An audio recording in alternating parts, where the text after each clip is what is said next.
Hi friends, அஸ்ஸலாமு அலைக்கும். இன்றைக்கி நம்ம சேனலில் என்ன டிப் பார்க்க போகிறோன்னு பார்த்தீங்கன்னா, கருப்பு பன்னீர் திராட்சைகளை பற்றி தான் ஃப்ரெண்ட்ஸ். வாங்க பார்க்கலாம். நம்ம கடைகளில் கிடைக்கிற சீட்லெஸ் பழத்தை வாங்கி சாப்பிட்றதுனால உடலுக்கு நல்லது கிடையாது. நம்ம எப்போவுமே திராட்சைகளை வாங்கும்போது சீடுள்ள பழங்களாக வாங்கி சாப்பிட்றது தான் மிக சிறந்தது. இந்த கருப்பு திராட்சைகளில் என்ன பெனிஃபிட்ஸ் இருக்குதுன்னு பார்க்கலாம் வாங்க.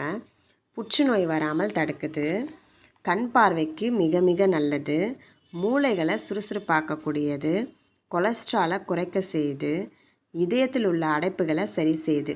அது மட்டும் இல்லை ஃப்ரெண்ட்ஸ், ஸ்கின் சம்மந்தப்பட்ட அனைத்து வித பிரச்சனைகளுக்கும் சொல்யூஷன் தருது. சரும சுருக்கங்கள்லேருந்து பாதுகாக்குது, சருமத்திற்கு ரொம்ப ரொம்ப நல்லது.